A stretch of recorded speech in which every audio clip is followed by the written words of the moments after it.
മാത്യു കുഴൽനാടനെതിരെ മന്ത്രി കെ കൃഷ്ണൻകുട്ടി. കുഴൽനാടൻ പുറത്തുവിട്ട ശബ്ദ സന്ദേശം തന്റേതല്ലെന്ന് മന്ത്രി പറഞ്ഞു. കേരളത്തിലെ പ്രളയം മനുഷ്യനിർമ്മിതമാണെന്നും കരിമണൽ ലോബിക്കായി തോട്ടപ്പള്ളി സ്പിൽവേ തുറക്കാതിരിക്കാൻ മാത്യു ടി തോമസ് ഇടപെട്ടുവെന്നുമുള്ള മാത്യു കുഴൽനാടന്റെ ആരോപണമാണ് കെ കൃഷ്ണൻകുട്ടി തള്ളിയത്. മാത്യു കുഴൽനാടൻ പുറത്തുവിട്ട ശബ്ദ സന്ദേശം AI ആണോ എന്ന് സംശയമുണ്ടെന്നും ഇന്ന് തന്നെ നിയമ നടപടി സ്വീകരിക്കുമെന്നും കെ കൃഷ്ണൻകുട്ടി വാർത്താസമ്മേളനത്തിൽ പറഞ്ഞു. ഓഡിയോ AI ഉള്ളതുകൊണ്ട് എങ്ങനെ വേണമെങ്കിൽ ഞാൻ നിയമപരമായ ഞാനതിൽ AI ആണോ എന്നുള്ളത് നോക്കട്ടെ, പരിശോധിക്കട്ടെ. ഞാൻ അങ്ങനെ എന്തോ പറഞ്ഞിട്ടുണ്ടെങ്കിൽ എനിക്ക് നേരിട്ട് പറയാലോ. അസംബ്ലിയിൽ ഇതിനെ കുറിച്ച് വിശദമായ ചർച്ച നടന്നിട്ടല്ലോ. അന്നെന്നാ മാത്യു കുഴൽനാടൻ എന്താ പറഞ്ഞില്ല? വിശദമായ ചർച്ച നടന്നിട്ടല്ലോ. തെരഞ്ഞെടുപ്പ്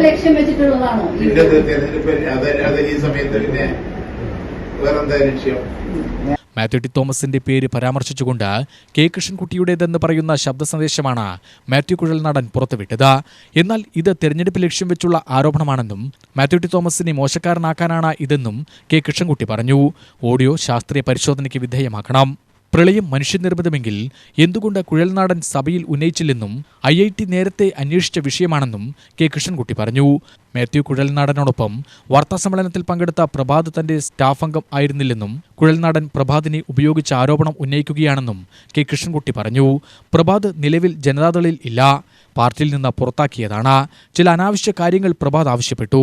കിട്ടാതായപ്പോൾ പാർട്ടിയോടെ ഇടഞ്ഞു. കുഴൽനാടൻ കൂടുതൽ തെളിവുകൾ പുറത്തുവിടട്ടെയെന്നും അത്തരം കാര്യങ്ങളിൽ ഭയപ്പെടുന്നില്ലെന്നും പ്രധാനമന്ത്രിയുടെ ഓഡിയോ വരെ വ്യാജമായി ഉണ്ടാക്കുന്നുണ്ടെന്നും തിരഞ്ഞെടുപ്പിൽ ഉപയോഗിക്കാൻ കൃത്രിമമായി നിർമ്മിച്ച ഓഡിയോയാണെന്നും കെ കൃഷ്ണൻകുട്ടി പറഞ്ഞു. പ്രളയം മനുഷ്യനിർമ്മിതമാണെന്ന അമിക്കസ് ക്യൂറി റിപ്പോർട്ട് കൊടുത്തതാണ്. മാത്യു കുഴൽനാടൻ ഇപ്പോൾ പറഞ്ഞത് താൻ നേരത്തെ പറഞ്ഞതാണെന്നും കെ കൃഷ്ണൻകുട്ടി പറഞ്ഞു. UTV news, Palakkad.